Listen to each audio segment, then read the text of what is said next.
Est-ce que l'Afrique sera encore entière comme nous la connaissons, ou sera davantage en morceaux en 2030? Pourquoi? Je regarde les débats que nous avons sur la RDC. Et aujourd'hui, ma profonde conviction est que le problème de la RDC, le centre du problème, c'est juste que nous avons quelqu'un qui veut être assuré d'être encore président de la RDC en janvier de l'année prochaine. Je n'excuse pas ce qu'est en train de faire les voisins, mais c'est de dire comment est-ce que le problème se compose aujourd'hui. Et nous avons des tensions qui ont repris de la vigueur parce que personne n'a osé adresser la véritable question à l'interlocuteur principal qui est à Kinshasa. Et c'est que ce qui me fait dire ce que j'ai commencé par dire, c'est la réunion du 27 juin à Luanda, désespérément appelée par l'Union africaine et à laquelle participaient très peu de chefs d'État, ce qui est déjà un signal. Pourquoi? Parce que personne ne veut coordonner ou ne veut être coordonné. Nous avons des ensembles sous-régionaux qui commencent à se faire concurrence et qui risquent même de se neutraliser.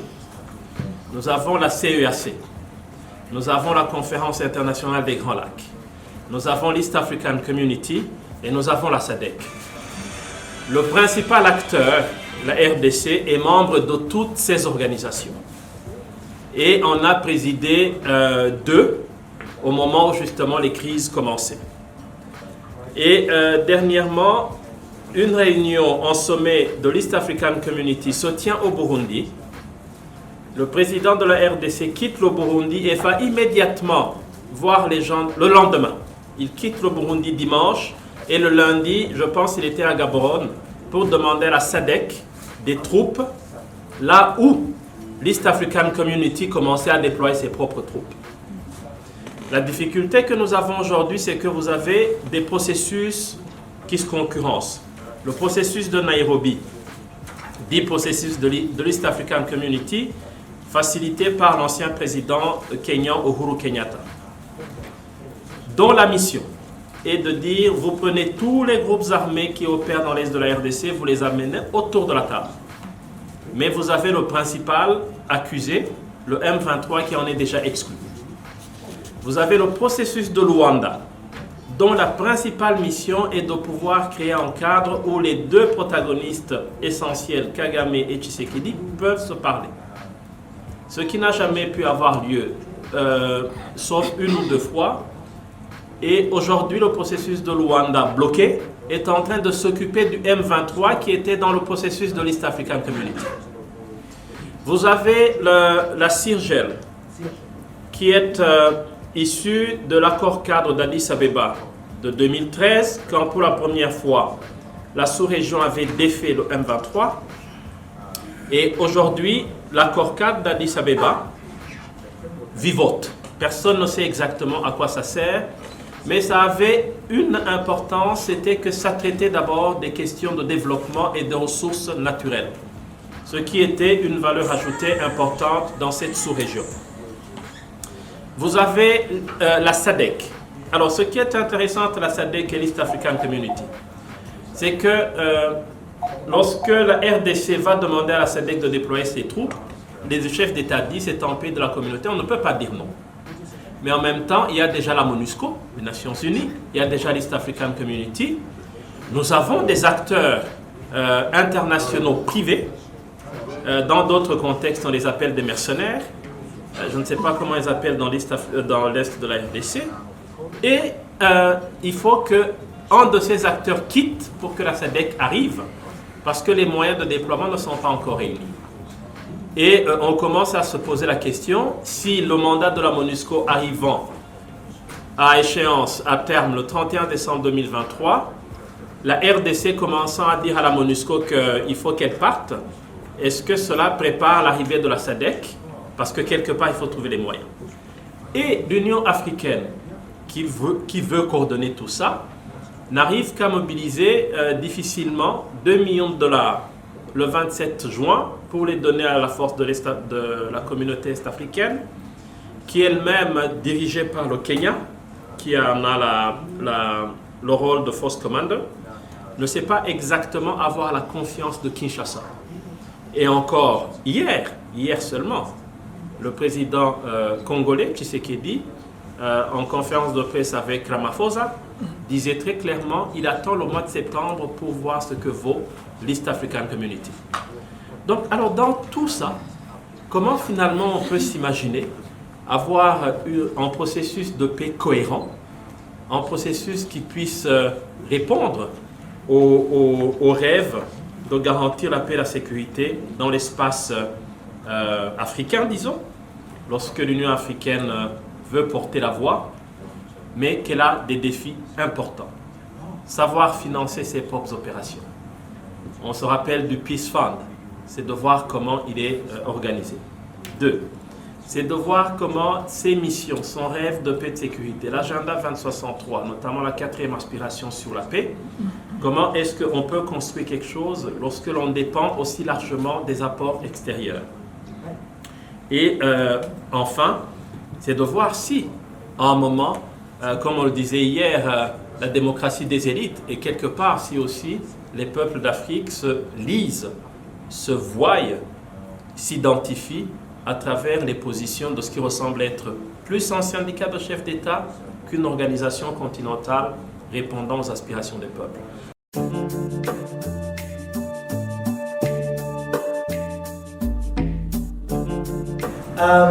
I want to focus my remarks more on the less spectacular forms of insecurities and problems of order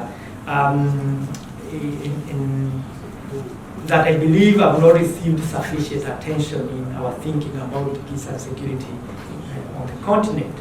And here I'm taking seriously some of the comments and challenges and invitations by speakers such as Kamata, who asked us to think about democracy beyond the elections and look at what happens within certain institutions that shape peace and security and ultimately democracy within the various countries. Because order, stability and security have often been the arguments of those in power, those who seek to retain power. There has been an understandable intellectual suspicion of the argument that order and security are primary to the sustainability of democracy. Most scholars of democracy have an understandable suspicion of this discourse of order because it's been seen as an argument for the maintenance of the status quo.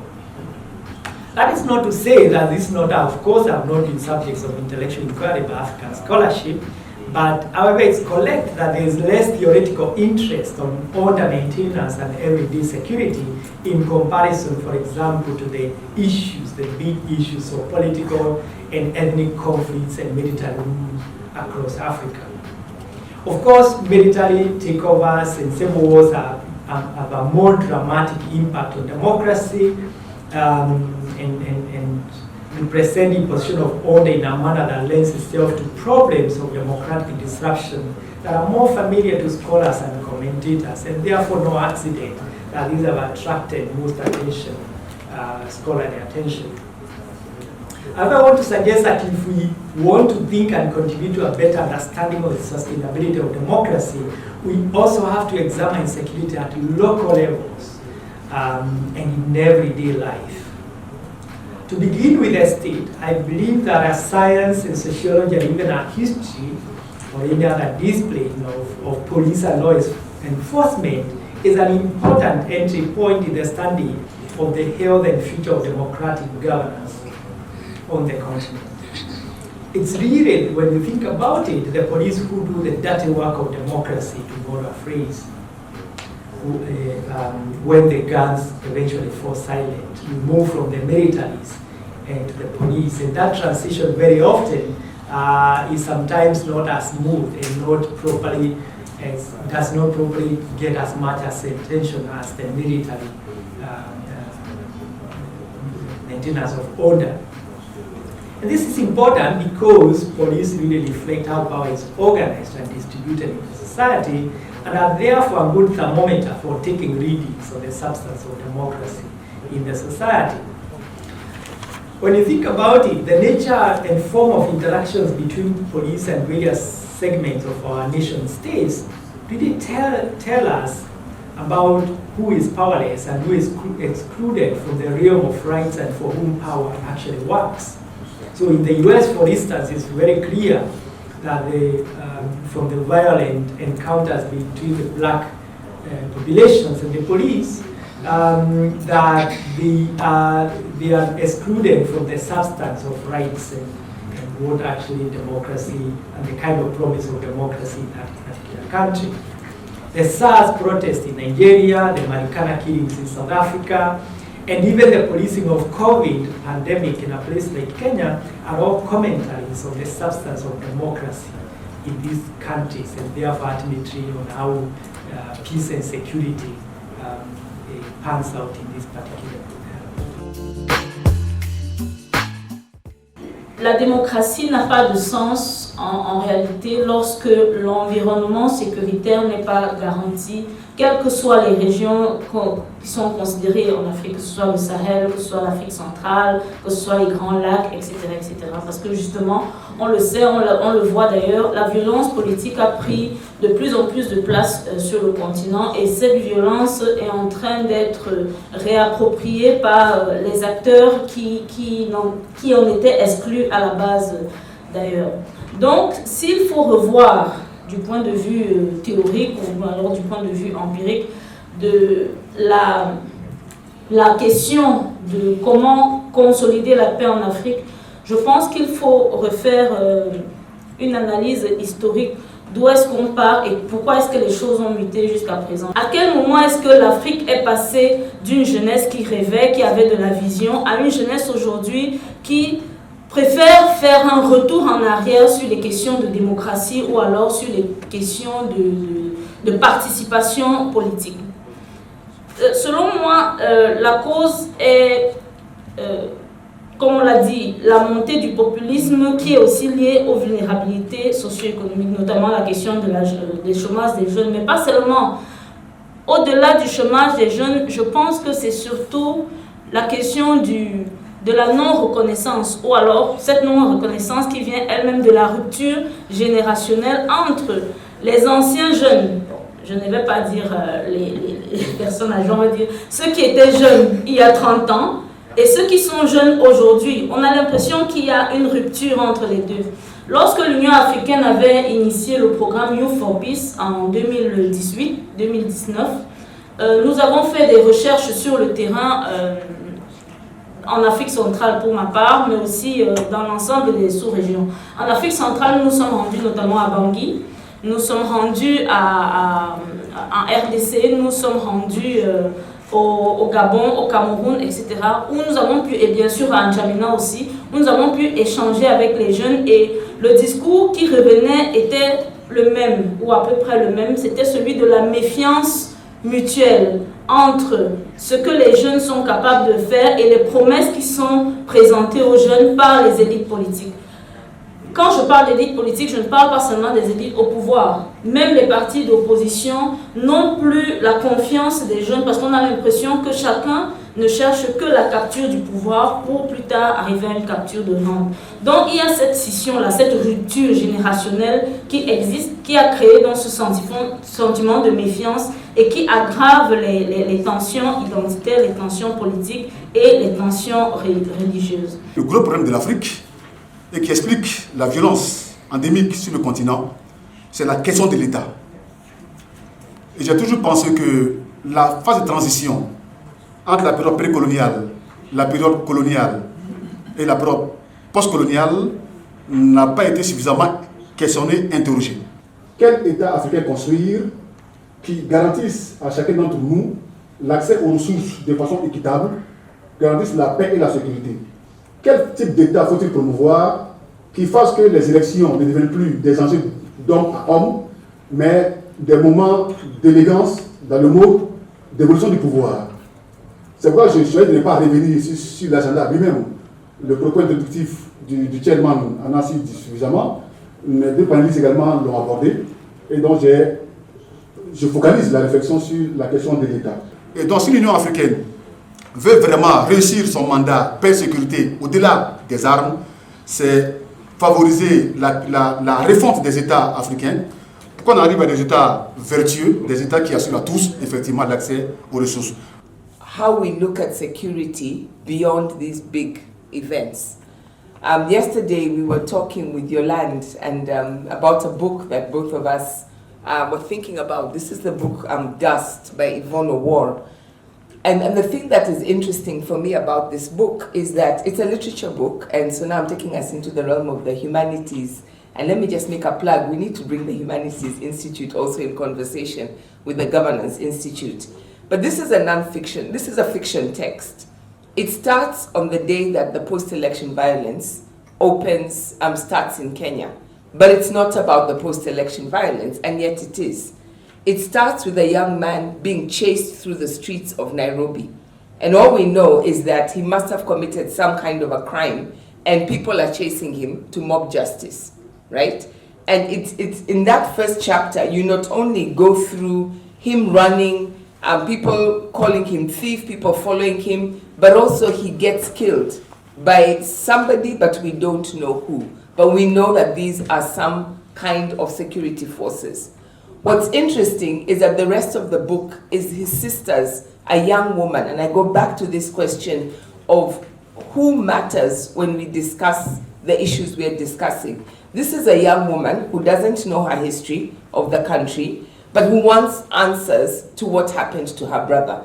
And as the book unfolds, we begin to explore not only what happens when the guns go silent, but the question of the silence before the guns begin. Remember I said it starts on the day that the post-election violence starts, but it's not about that.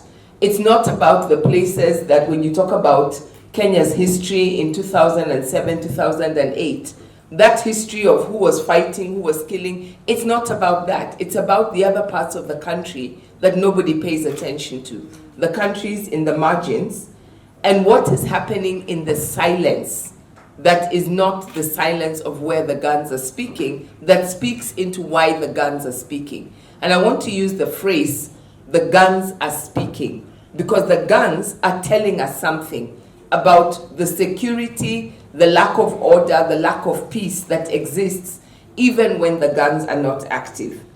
Now, as you go through that book, and I was interested in Sissy, I loved what you said about history, because this book takes us back. This is a young person, and Therese reminded us about needing to bring into conversations the youth of 30 years ago, the things they knew, what they fought for, what they understood about their country, and the youth of today. And it's really about a book about unfolding these histories, understanding how what happened even before the colonial past, what happened in the colonial past, what happened in the neo-colonial past that brings us up to this moment and affects our future. How does all of this go through? Souvent, on parle de cette révolution française sans justement prendre en considération où avaient lieu ces débats. Et je pense que le livre qui s'intitule Black Jacobin, c'est ça, est un livre qui devrait être lu par nous tous pour comprendre comment la France a géré ses colonies et comment les débats qu'on pense essentiellement français à Paris et dans l'Hexagone ont en fait été basés aussi sur leur relation avec les colonies outre-mer et particulièrement l'Haïti. Et on connaît la situation de l'Haïti aujourd'hui, ce qui est lié à ce mouvement indépendantiste, mais aussi avec les relations qu'elles avaient avec les États-Unis et l'Europe. Donc c'est juste pour recontextualiser et justement avec notre ami l'historien de vraiment voir comment tout cela est lié. Je vais changer en anglais en 1 minute. We're looking at a Gordian knot. Je ne sais pas comment on appelle un Gordian knot en français. C'est un nœud gordien, voilà. And we're pulling at strings, but all these strings are connected with complex histories, context, and dynamics and individuals. I think part of the exercise is to examine where those strings are connected and try to disentangle them without pulling at them. Est-ce que la population voit dans la direction des intellectuels, des élites et même de ceux qui sont au pouvoir? La grande masse de la population au Mali, y compris certains intellectuels démocrates comme moi-même, ne sont pas contre Wagner au Mali. Parce qu'on est en train de faire le marché. La France nous a trompés et n'a pas donné de résultats. La MINUSMA n'a pas travaillé avec nous. On fait le marché. Peut-être que dans quelques jours ou dans quelques mois, on va dire au revoir Wagner. Mais dans la survie et le désarroi, la population mène le jeu. Ce n'est pas les leaders. À Bamako maintenant, moi je suis de la société civile, nous nous plaignons de la restriction de l'espace civique. Et je vous dis, cette restriction est poussée et renforcée par la population. La population voit un sous-groupe, par exemple, dénoncer les militaires ou dénoncer le fait que l'aménagement s'en va. Ce n'est pas les leaders qui les envoient. Ils vont attaquer d'autres personnes qui ont le droit de s'exprimer, mais eux, ils pensent que ça met en jeu le progrès que la transition est en train de faire.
Level of audacity for us to be able to say that there is prospective for this team to galvanize a slightly different thinking around this question and force the conversations to be a lot more attentive, one, to the African experience.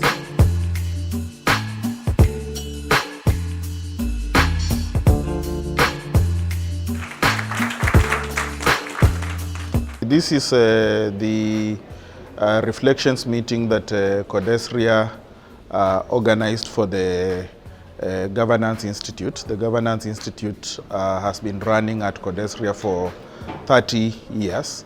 So we decided to have a reflections meeting to figure out if the Institute has achieved its objective. One of the central points about the Institute has been to be able to ask ourselves the question, has the intellectual work that we've done in the Institute contributed to transformations in the way in which we practice democracy on the continent? And on the first day of the meeting, we were able to not only have a keynote address from Professor Michael Chege, but we also had a discussion of a background paper that had been prepared by Professor Adebayo Olukoshi, in which the same question that I'm raising, the question of whether we have contributed significantly to transforming how we practice democracy on the continent, was achieved. So we had several discussions on the first day, touching on the background paper that had been prepared, but also another one discussing the importance of protecting civic spaces on the continent.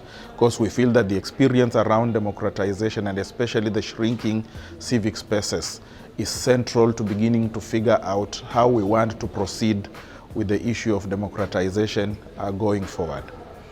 On the second day, we had a reflection that basically touched on the various case studies that we think are very important for us to understand both the history, the progress, the gains and reversals in the process of democratization. And we had reflections on the experiences of West Africa.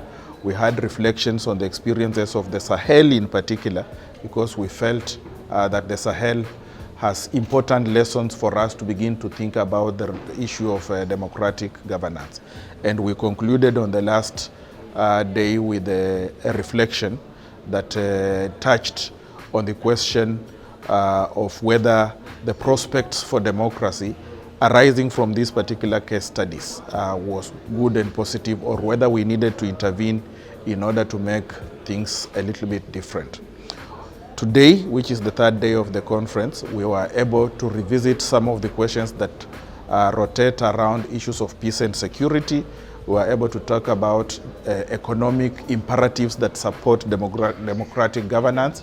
And then we concluded with reflections that touch on the research agenda, especially on questions of concepts and methodologies that are significant for the work that we want to do. We've just concluded the meeting this afternoon with a commitment to set up a research process that is going to run for 2 to 5 years. And we are setting up working groups. And the big point to put at the table is that we hope that the interventions we make are going to make a significant contribution in changing the way people think about the study of African politics. We've been here since Wednesday, so we've had a 3-day seminar or workshop conference where we talked about 2 main things. The first thing is the state of the Democratic Institute at CODESRIA for the past 30 years, how things are going, the history of the Institute, and the trajectory of the Institute in the future. But we spend the majority of our time discussing the state of democracy in Africa and whether we need to make some governance changes to the continent in terms to achieve first democracy and second development. What we've seen over the past few years is an increase in populism, a nostalgia towards times where things were more orderly, maybe according to some people, and a backsliding away from democracy towards authoritarianism. So the purpose of this conference over the past 3 days has been to assess democratic gains, assess the way forward in order to promote democracy on the continent. This is one of the many meetings we have in CODESRIA in different parts of Africa. This one is being held in Lomé, Togo. It is looking at the problems of governance in Africa today through the medium of a series of workshops in the past 30 years which are focused on African governance and trying to draw lessons from research, from policy and from experience in African countries about what works and what doesn't work in introducing democratic governance in Africa and making work for the benefit of the people of Africa and in improving the conditions both nationally and regionally in democratic governance and development in Africa.